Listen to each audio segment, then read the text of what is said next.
problema, tal vez las diapositivas, pues,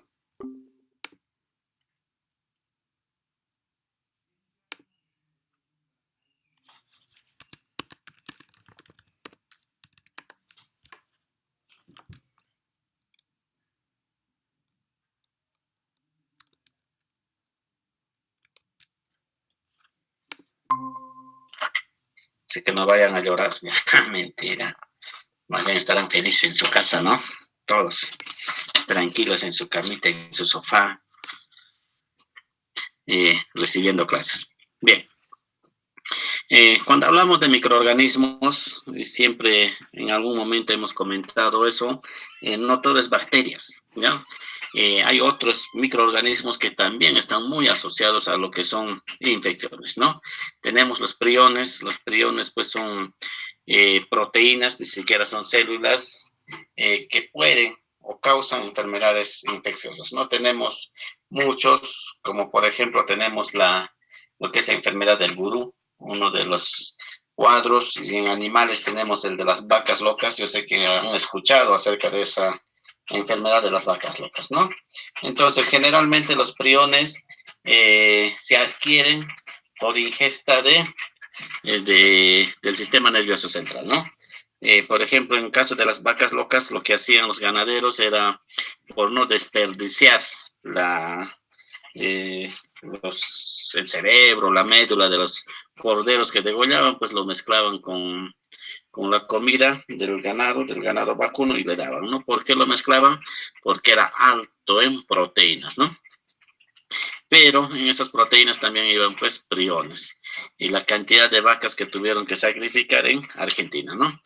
Enfermedad de gurú, por ejemplo, una enfermedad pues que da justamente a una tribu allá en África, donde la costumbre es de que si tu familiar fallece, tú tenías que comértelo el cerebro para, en sus creencias, por la posibilidad de que te pase sus conocimientos, ¿no? Entonces era esa costumbre, y también pues estaban expuestos a ingerir priones, y casi toda la tribu pues tiene una especie de retardo y epilepsias o convulsiones, ¿no? Entonces los priones también están siempre eh, como agentes causantes de muchas infecciones, ¿no? No sé si habrán visto en televisión, hay gente que le gusta comer sesos, ¿no? Crudo.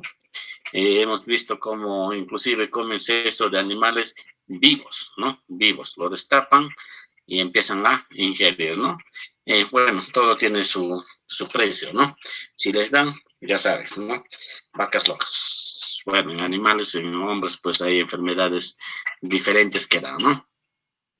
Así que tengan cuidado en lo que ingieren, y siempre hemos puesto énfasis en que mientras el alimento esté cocido adecuadamente, la probabilidad de que te infectes es muy poco, ¿no? Después tenemos, de repente, ahora el más conocido en ese tiempo, lo que son los virus, ¿no?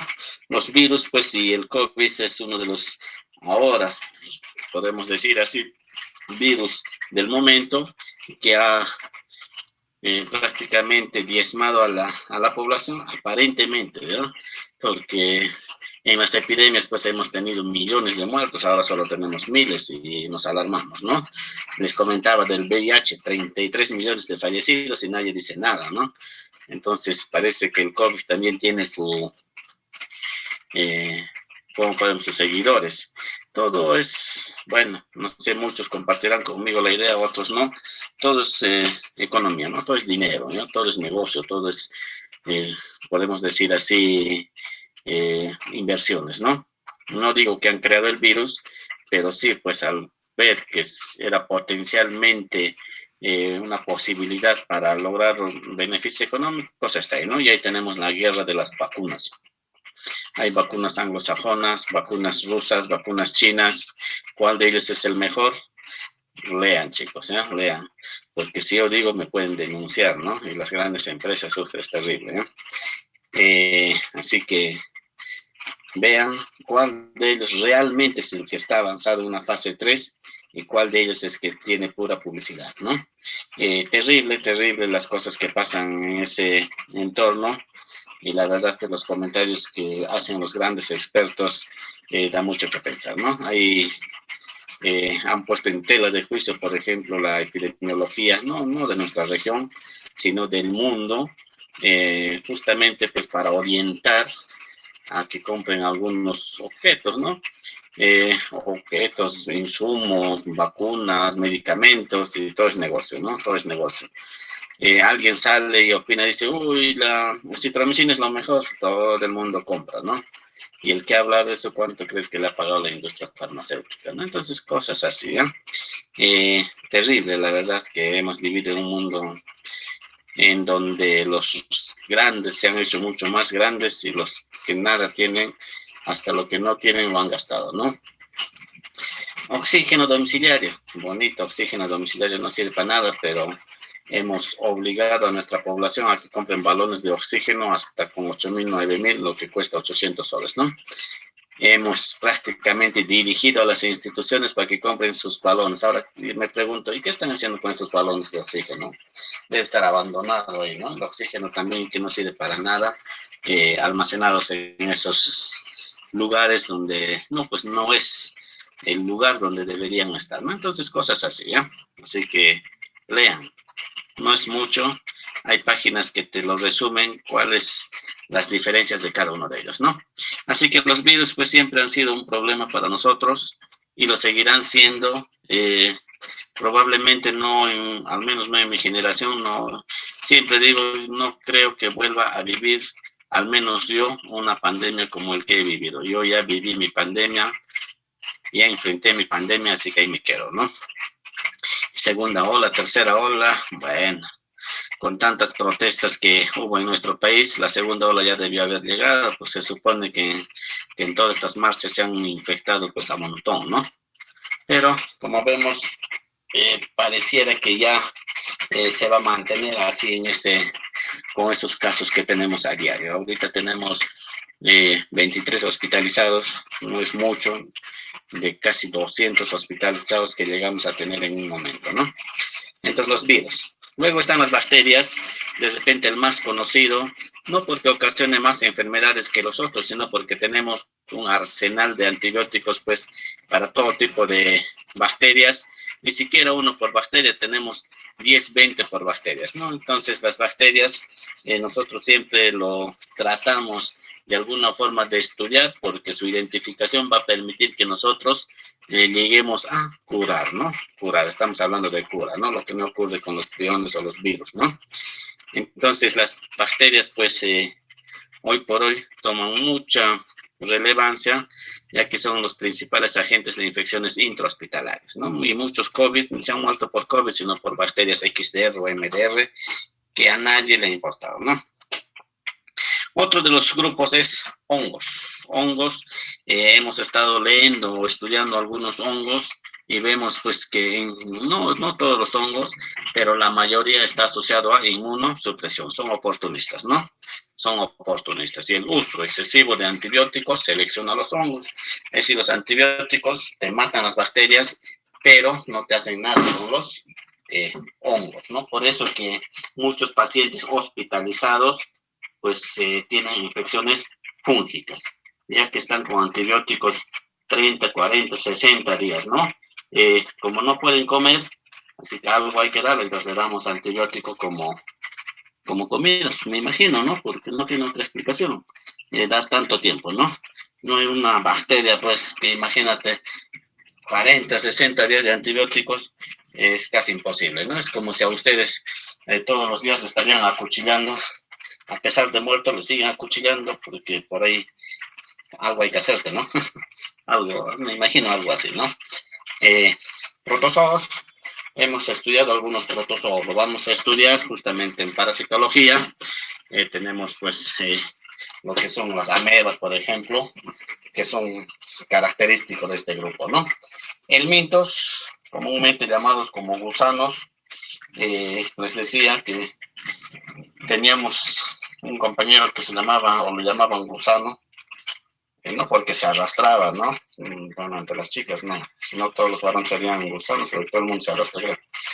No, sino porque este no tenía patas, ¿no? No tenía amigos, pues gusano, ¿no? Así que así se le llamaba. Los artrópodos, si bien es cierto que algunos artrópodos pueden ser parásitos, no todos, pero pues siempre es bueno estudiarlos, ¿no? Entonces, algunos conceptos que deberíamos saber en lo que se refiere a parasitología. Ya saben, logía es ciencia que estudia a los seres que viven momentáneamente o permanentemente sobre otros organismos vivientes o dentro de ellos. La característica que tienen que obtener alimento de esos huéspedes, ¿no? Entonces, este es el parásito.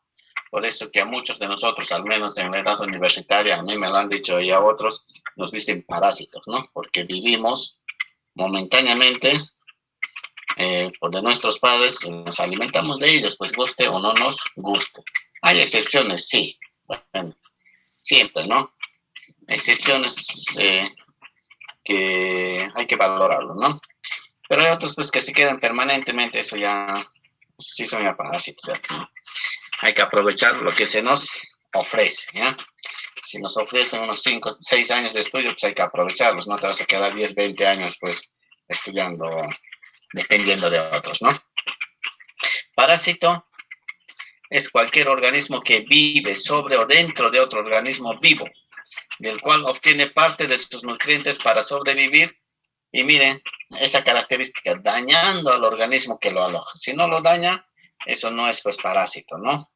Entonces tiene que vivir dentro o fuera, alimentarse de él y dañar al huésped. Este es el parásito, la definición, ¿eh? Cuando hablamos de hospedero o huésped, estamos hablando al ser vivo que aloja el parásito, ¿no? Si ustedes van a una casa de visita, ¿cómo se les conoce? Huésped, ¿no? Pero en parasitología como que se invierte esa terminología, ¿no? Huésped debería ser pues el parásito porque está alojándose, pero no. Huésped o hospedero es pues el que alberga al parásito, ¿no? Bueno, en el mundo de la parasitología. Tenemos huésped, algunos tipos de huésped, no todos son iguales. El definitivo es el parásito que se reproduce sexualmente y adquiere su forma adulta, ¿no? Entonces es el parásito definitivo, ¿no? Por ejemplo, nosotros tenemos pues muchos parásitos definitivos dentro de nosotros.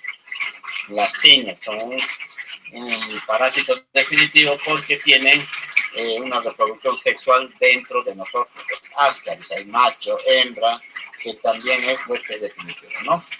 Pero hay algunos huéspedes intermedios, albergan la forma larvaria en desarrollo. Si se multiplican es de forma asexuada, ¿no? Y tenemos, por ejemplo, las ameliasis, otro de los intermedios que nosotros podemos tener, por ejemplo, a ver, ¿qué puede ser?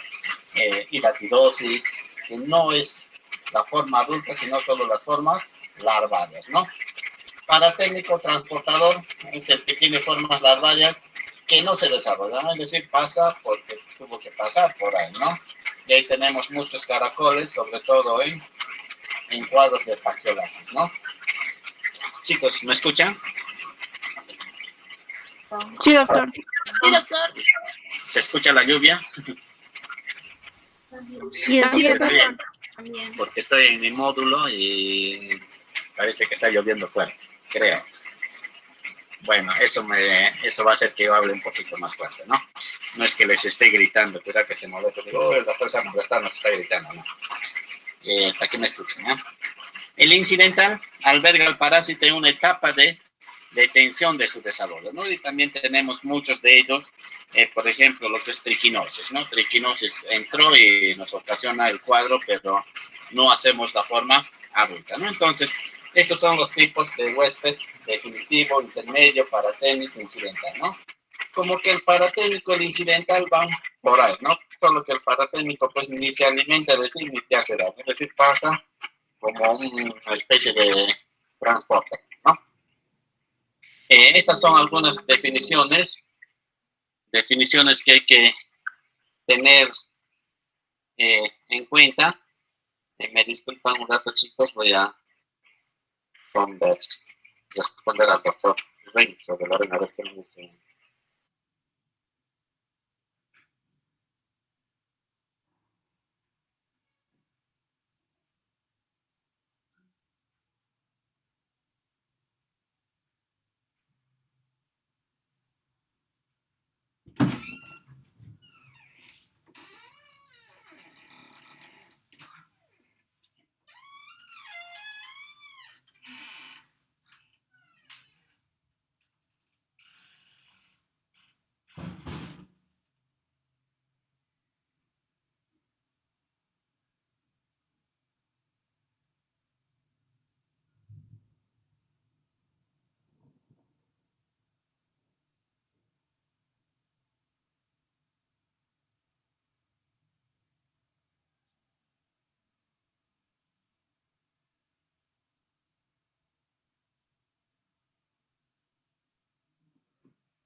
chicos, van a disculpar.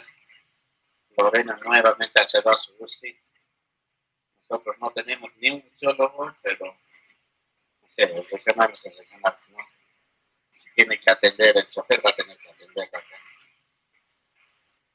Cosas que pasan.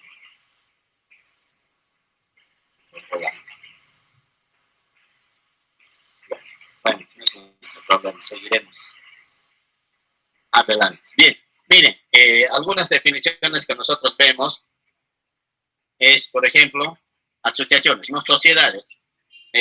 Sociedades y colonias, que son términos que nosotros usamos cuando hay un grupo de entre individuos de la misma especie. ¿No? Sociedades viven juntos para obtener su alimento, pero conservan su individualidad. Nosotros somos una sociedad, ¿no?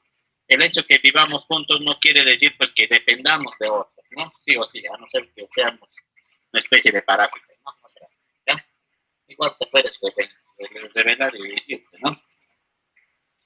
Colonias, también tenemos colonias. Eh, Eso básicamente es cuando hay una interdependencia total entre, entre especies, ¿no?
En chicos, disculpen.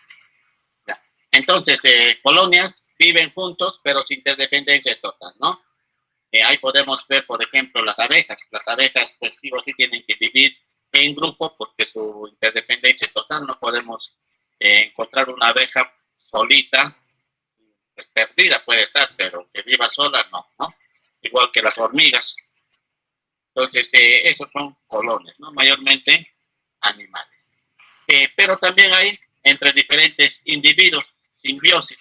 Simbiosis, pues hay eh, animales que viven juntos, ¿no? Nosotros pues tenemos inclusive algunos ejemplos de los cocodrilos, que hay unas avecitas que viven con ellos justamente para limpiar lo que son los desechos de sus dientes. Ellos, por ejemplo, viven en simbiosis, y ninguno se perjudica, ambos se benefician, ¿no?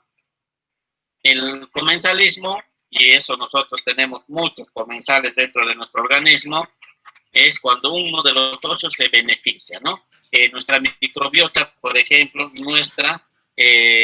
la microbiota se beneficia, por ejemplo, el estrepto que yo puedo tener en mi piel no me hace ningún daño, pero sí ese estrepto pues es vital para que él pueda sobrevivir, ¿no? Entonces tenemos muchos gérmenes dentro de nuestro organismo que están como comensal, es decir, viven de nosotros, pero no perjudican en nada, ¿no? ¿Qué más tenemos? El parasitismo, a diferencia del comensalismo, uno se beneficia, pero el otro sufre daño. Y ese es el parásito. Tenemos ahí entamoeba histolítica, tenias, ascaris, todo, ¿no? Ellos se benefician, pero al huésped ocasionan un daño. Esa es la diferencia entre comensalismo y parasitismo, ¿no? Inquilinismo, un ser se aloja en otro sin producirle daño y sin derivar alimentos de él, ¿no? Sobre todo, ellos son los vectores mecánicos, entre ellos pues tenemos uno, por ejemplo, los caracoles, lo que antes decíamos, que lo único que hacen es transportar el género, ¿no?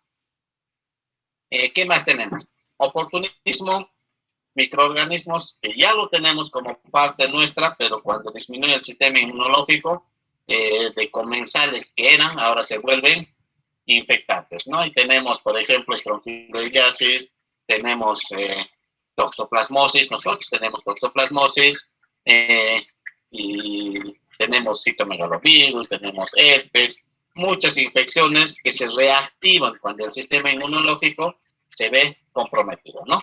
Entonces son algunos de los términos que nosotros usamos en parasitología, ¿no?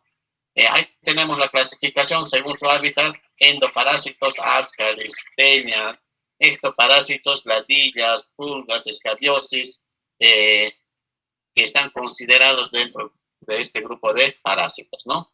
Según su tiempo de permanencia, hay otros permanentes, es decir, la tenia, por ejemplo, sí o sí, tiene que estar dentro del organismo porque si no, no sobrevive, igual que los ascaris, ¿no? Es decir, salen afuera, estos se mueren, ¿no?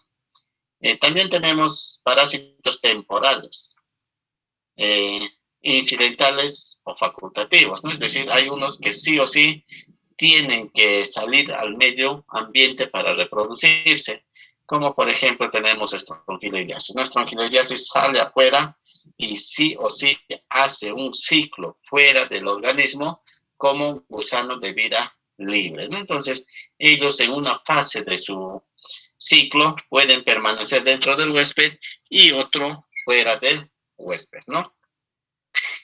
¿Cómo más lo podemos clasificar? Según el número de huésped para realizar su ciclo, ¿no? Algunos lo realizan en uno solo, por ejemplo, ascaris, pues sale el huevo, tú le ingieres el huevo y haces el parasitismo, ¿no? Un solo huésped, ¿no?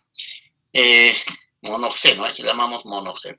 Pero hay otros que son heteroxeno, ¿qué quiere decir? Que necesita por lo menos dos huéspedes, las teñas, ¿no? Las teñas salen, los huevos, tienen que entrar al cerdo para hacer larvas y recién al humano para hacer parasitosis, ¿no? Entonces ya usa dos, dos huéspedes, podemos decir así, ¿no? En su ciclo. Según la capacidad de producir lesión o enfermedad, patógenos, la mayoría, y no patógenos, aquellos que tenemos pues como colonizante, ¿no? Como colonizante dentro de nuestro organismo, ¿no? Número de especies que necesita para realizar su ciclo van casi por el mismo, solo que de alguna otra forma cambia otro término, ¿no? Chicos, a este paso creo que vamos a...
Ya, chicos, disculpen, ¿no?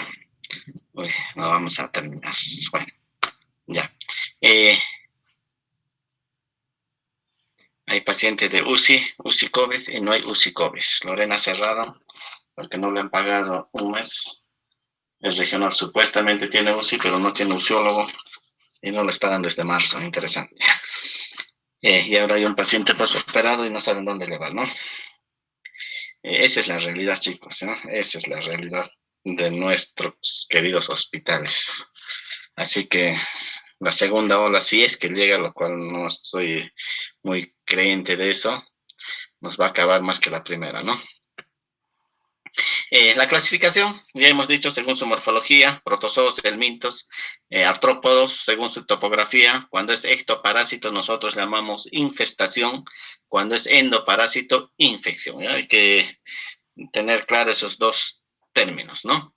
Según su grado de parasitismo, ya hemos dicho, hay temporarios y hay permanentes, y según su localización, enteroparásitos a nivel gastrointestinal, histoparásitos a nivel celular como malaria, hemoparásitos, también malaria, podemos mencionarlos ahí, ectoparásitos, podemos encontrarlos a las escabiosis, ¿no? Entonces, son algunas clasificaciones que nosotros hacemos, ¿no?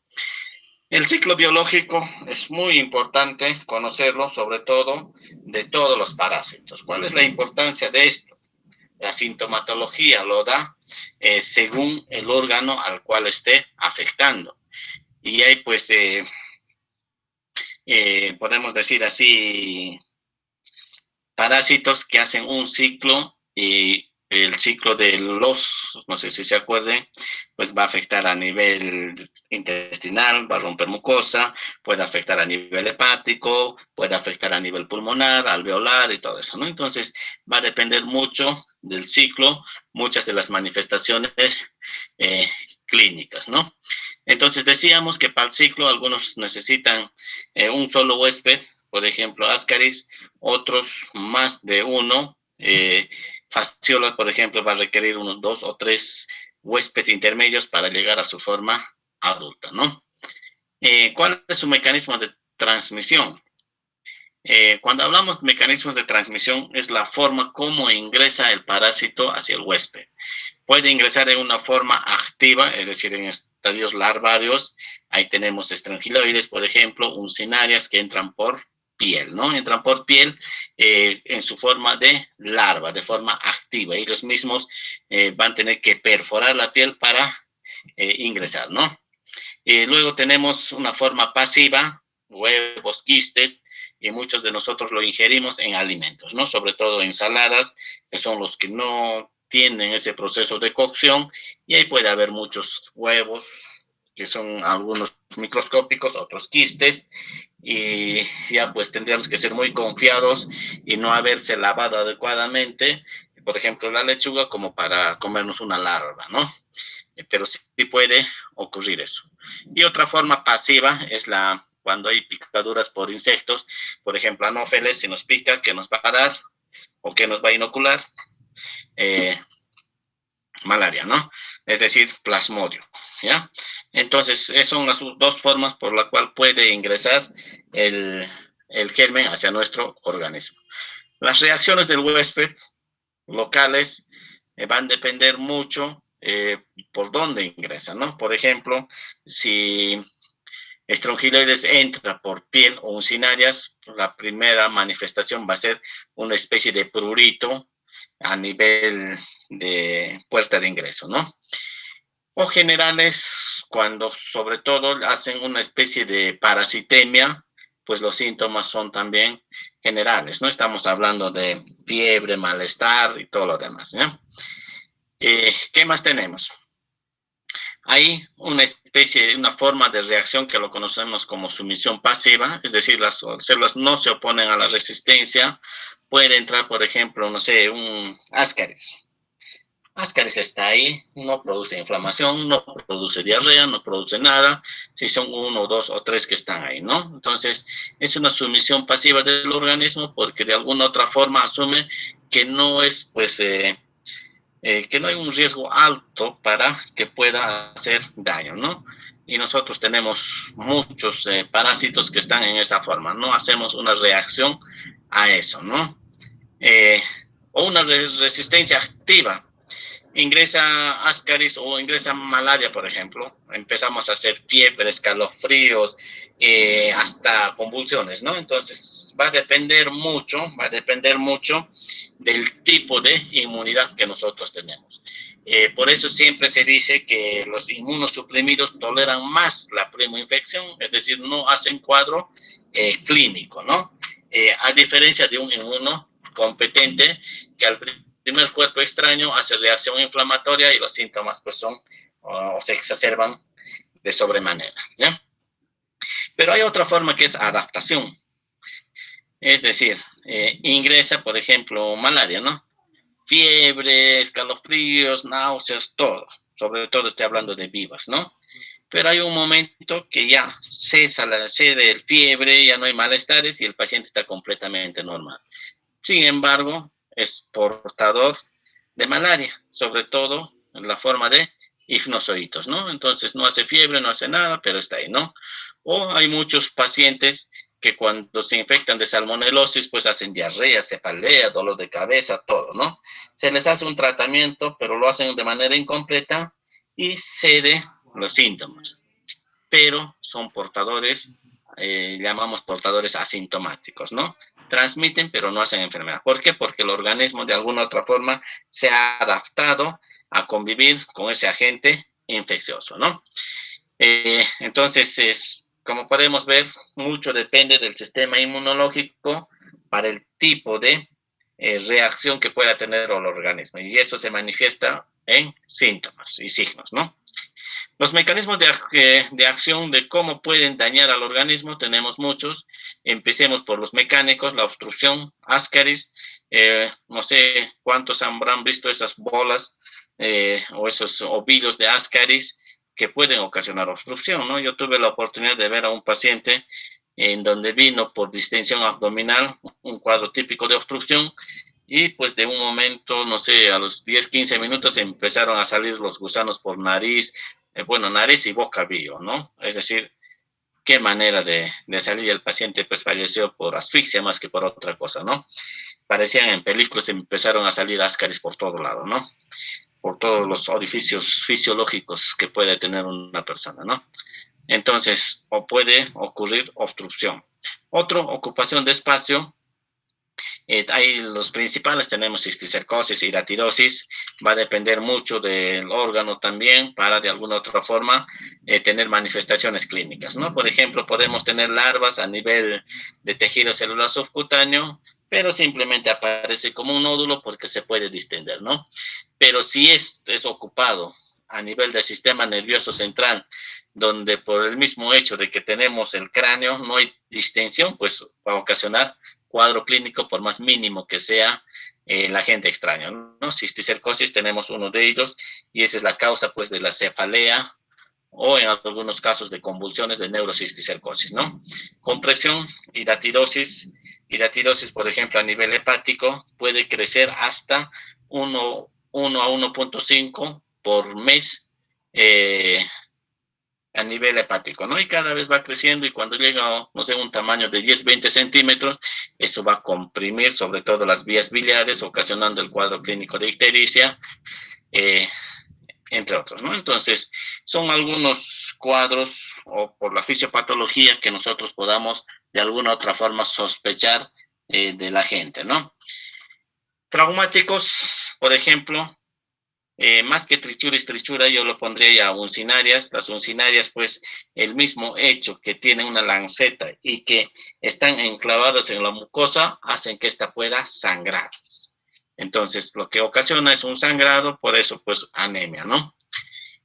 Bioquímicos, sustancias tóxicas, la mayoría de los agentes extraños, pues, para nosotros son extraños y, por ende, todos podemos decir así, sus órganos, de alguna otra forma, pues no son similares a los nuestros y eso pues se considera como sustancias tóxicas, ¿no? Y eso ocasiona que haya una respuesta inflamatoria mucho más que por la solo presencia del germen. Los inmunológicos, ya hemos dicho, va a depender mucho del tipo de inmunidad que tenga el paciente y en qué estadio ingresa el parásito, ¿no? Y eso va a, de alguna otra forma, estimular la sensibilidad o el sistema inmunológico y eso se manifiesta en cuadro clínico, ¿no? Exfoliativas, consumo de elementos propios del huésped por parte del parásito. Hemos dicho que un cnidaria puede consumir hasta 0.04 ml de sangre por parásito diario, ¿no? Entonces, es decir, nos come poco a poco, ¿no? Poco a poco. Y otro que también podría estar ahí en las exfoliativas son las larvas de las moscas, las miasis que nosotros vemos, ¿no? Es decir, al hombre se lo están comiendo en vida, ¿no? En vida. Y eso pues podemos ver en ese tipo de parásitos. Entonces, esta es la clasificación de la parasitología. Protozoos, tenemos amebas. Dentro de los flagelados, Trypanosoma, Leishmania, ya hemos estudiado Leishmania, de repente en este grupo. Ciliadus, Balantidium coli, apicomplexa, es decir, que no tienen un órgano de movimiento, toxoplasma, plasmodium, es malaria. En los helmintos, nematelmintos, los gusanos cilíndricos, ahí tenemos pues lo que es Ascaris, Strongyloides, Oxyuros. Tenemos los platelmintos, que todavía lo clasificamos en tremátodos. En este caso tendríamos Fasciola. Los céstodos tendríamos Tenia, ¿no? Y los artrópodos, crustáceo, insecta, arácnida, que casi no entra a lo que es parasitología, ¿no? Entonces, un pequeño resumen de amebiasis. Cuando hablamos de diarreas, hemos dicho que las diarreas no requieren tratamiento antibiótico, a no ser que sean diarreas disentéricas, ¿no? ¿Y quién produce disentería?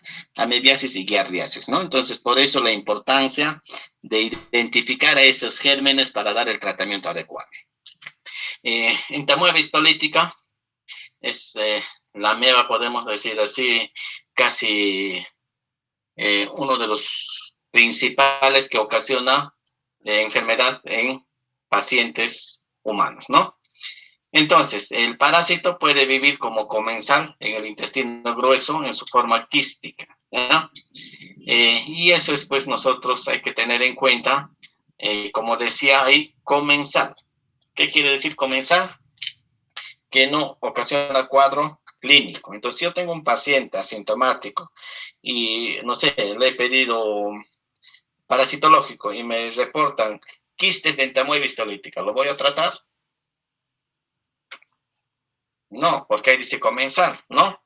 Uno, porque es comensal. Otro, porque es quiste, es como es la forma resistente del parásito. Es como el huevo de la gallina, ¿no? Tú le echas al huevo de la gallina agua, ¿qué pasa? Nada. Le echas gaseosa, ¿qué pasa? Nada. Le puedes echar combustible, todo lo que quieras, pero es una forma resistente. Algo así es la forma quística. Y por más antibióticos que les des, no va a atravesar, ¿no? Entonces, esas son dos razones por las que nosotros no tratamos los quistes. Pero estos quistes es la forma infectante. ¿Qué quiere decir eso? Que esa forma quística eliminamos al medio ambiente y eso pues es la forma infectante para otros huéspedes, ¿no? En algunos casos sí tratamos las formas quísticas, sobre todo por epidemiología, es decir, para cortar la transmisión, ¿no? ¿Qué más tenemos? Invadir mucosa intestinal y producir ulceraciones. Eso pues generalmente ya lo hace en trofozoitos, ya que los trofozoitos es una forma larvaria que requiere alimentarse. Entonces, por eso que ya ocasiona daño en cuadro clínico, ¿no? Esa es la forma patógena. Entonces, hay que distinguir forma infectante y forma patógena en la mebiasis u otros parásitos, ¿no? Hay localización extraintestinal, sí, absceso hepático amebiano, con los que hacíamos algunos casos clínicos que nos han tocado, pues decíamos en abscesos tienes que sí o sí descartar amebiasis, fasciolasis y pues que puede ser gérmenes comunes sobre todo, ¿no? Amebiasis pleuropulmonar también tenemos que pueden simular neumonías, amebiasis cutánea, hay heridas por amebas, no todo es estreptococo, estafilococo, no todo es tuberculosis, no todo es leishmania, puede ser también amebas, ¿no? Luego tenemos absceso amebiano cerebral, y eso pues hace que nosotros cuando tengamos abscesos cerebrales coberturemos lo que es el neumococo con ceftriaxona, coberturemos amebiasis con metronidazol y va con vancomicina estafilococo, ¿no? El tratamiento generalmente va con el estrés, aunque comúnmente damos ceftriaxona con metro, ¿no? Pero si a eso le quieres aumentar banco, pues no hay problema, ¿no? ¿Cómo se transmite? Por ingestión de agua, bebida y de alimentos contaminados, ¿no? Entonces, ese es un punto que hay que tener en cuenta, ¿no? Yo no puedo tener amebiasis porque yo como en un restaurante 5 tenedores, creo, ¿no? O cucharillos, no sé. Ustedes que comen ahí, ¿no? Pero no saben de dónde ha ido las verduras. Y tú te puedes fácilmente infectar en ese tipo de restaurantes. Obvio que hay más riesgo cuando vemos pues que lo preparan hasta sin lavar, ¿no? Y en el mercado están que agarran dinero, agarran las verduras, te sirven con eso y ese es mucho más riesgo, ¿no? Otro, vía fecal oral. Hoy por hoy pues, ¿saben por qué no hay muchas infecciones y los hospitales de alguna otra forma han quedado, no vacías, pero disminuidas en la cantidad de pacientes? Porque ahora se lavan la mano, ¿no? Fecal oral. Antes, pues, uno iba al baño, como no tenía costumbre, se salía así, venía el compañero, hola, ¿cómo estás? Chocaban la mano de espalditas, agarraditos, no sé, las manos, los juegos que hacían, ¿no? Y el otro está con sus galletas. Después de saludarse, seguía comiendo, ¿no? Entonces era una transmisión fecal oral muy frecuente, ¿eh? Hoy no tenemos, porque asumimos siquiera que el 50% de la población ya aprendió a lavarse la mano, no todos, ¿no? A pesar del COVID siguen así sin lavarse, ¿no? O contaminación fecal oral directa, ¿no? Es decir, van al baño, se contaminan, salen sin lavarse y ellos mismos están comiendo su galleta, ¿no? Entonces, son formas de transmisión, ¿ya? De amebiasis. La clínica, amebiasis intestinal, que son los principales que nosotros vemos, como ven, 90% son asintomáticos, es decir, yo no necesito tratar por más que el cultivo parasitológico me diga entamoeba histolítica. ¿Por qué? Porque el parasitológico pues no es tan específico y se confunde entamoeba dispar con entamoeba histolítica, ¿no? Y el 90% son por entamoeba dispar, ¿no? Entonces, si nos ponen entamoeba SP, asumamos que es dispar si el paciente es asintomático. Pero un 10% puede tener cuadro clínico. Y como vemos, el 9% es colitis no disentérica, es decir, algunas dispepsias, dolor, diarreas, pero muy leves que puede ocasionar, ¿no? Y el 1% sí tiene disentérica y es el que necesita tratamiento antibiótico con metronidazol, ¿no? Diarrea aguda con moco y sangre. Como ven, del 100% de amebiasis que nos pueden reportar en un laboratorio, solo el 1% va a requerir tratamiento, ¿no? ¿Qué más tenemos? Formas muy agudas, raras veces, es decir, te consumes amebas y ya pues te puede dar el cuadro clínico, como vemos, ¿no? Colitis amebiana fulminante con perforación hacia peritoneo, es una peritonitis y el paciente se muere, ¿no? Entonces eso hay que tener bien en cuenta, ¿no? Tratamiento, como les dije, el tratamiento pues es en el 1% de las amebiasis. El hecho que te reporten no indica que tú les des tratamiento, ¿no? Sobre todo tienen que reportarte trofocitos, ¿no? Hay acción luminar, destruyen trofocitos en la luz del colon, y acción tisular, destruyen trofocitos en los tejidos. ¿En quiénes usamos acción tisular? En las amebiasis extraintestinales, por ejemplo, un absceso hepático, ¿no? O también podemos amebiasis cerebral. Pero lo que comúnmente usamos acción luminar cuando el paciente tiene diarrea, tiene disentería, ¿no? ¿Y qué le damos? ¿Alguien me puede decir qué le damos si todavía están despiertos? Ustedes, alumnos del 8º semestre de medicina que tratan muy bien COVID. ¿Qué le damos para una amebiasis?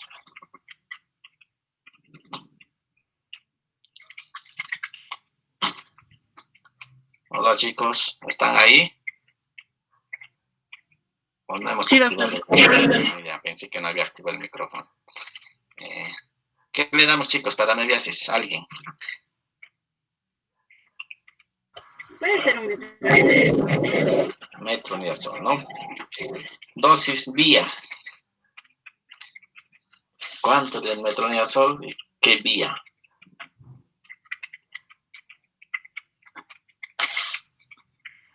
Entren a Google rapidito, ahora es pues fácil, ¿no?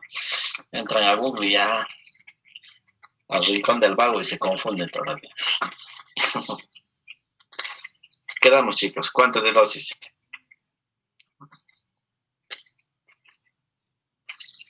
40 médicos no pueden ir a tratar una diarrea.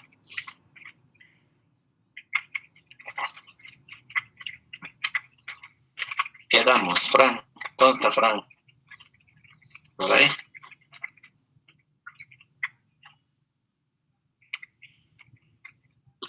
Ah, se ha dormido Fran. Creo que vamos a revisar los asistentes. Vamos a llamar Sofía Eliana. Quedamos, Sofía. Metronidazol de 500. Ahí está Fran. Fran, ¿por qué vía?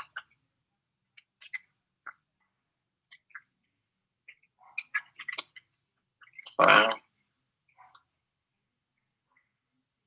Nada, no está Fran, ¿no?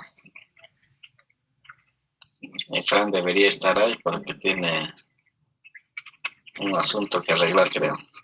Creo, no sé. Ya, no está Fran. Lisandro, ¿qué nos dices?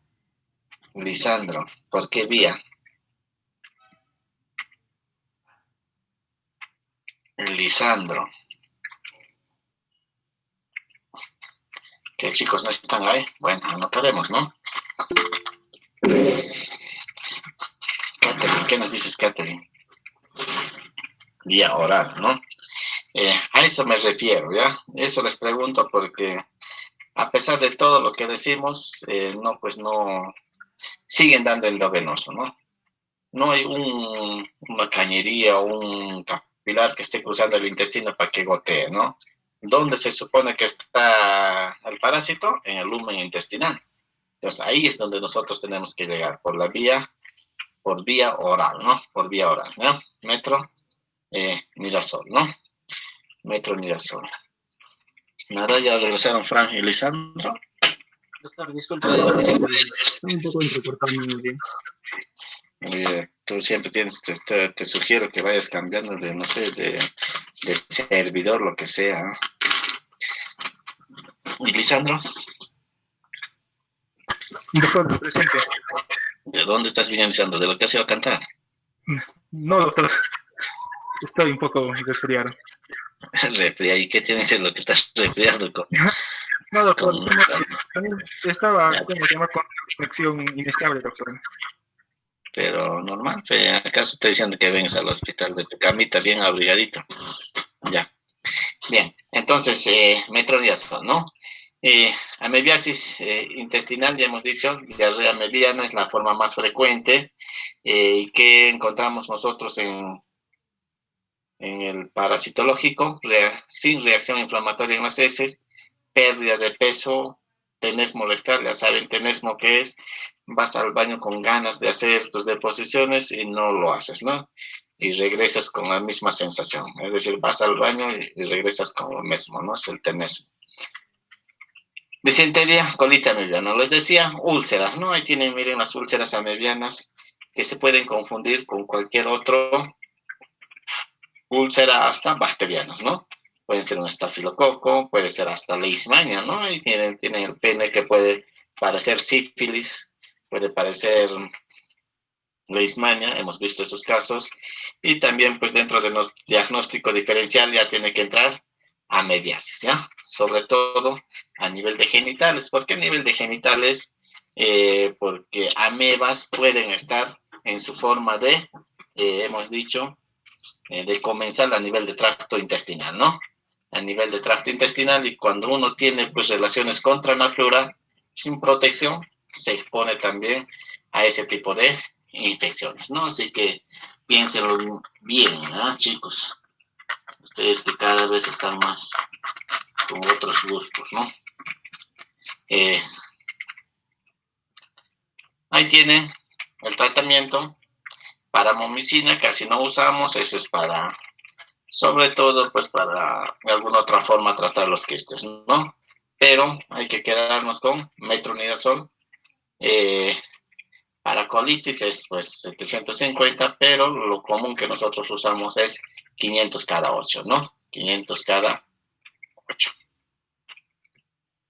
Tratamiento quirúrgico ya en casos de complicaciones. Abscesos hepáticos tiene que sí o sí ser drenado, ¿no? Y eso sabemos, ¿no? El otro agente, giardia también es el que ocasiona cuadro clínico de diarreas, protozoo, podemos decir así, ciliado, el otro era amebiano, este ciliado, o flagelado, disculpen, flagelado, que también podría ocasionar diarrea disentérica, ¿no? Hay casos sintomáticos, sobre todo giardia, pues está muy asociado a cuadros de duodenitis, ¿no? Es decir, tapiza prácticamente el duodeno y ocasiona el cuadro clínico de mala absorción, ¿no? Síndrome de mala absorción. Hay diferentes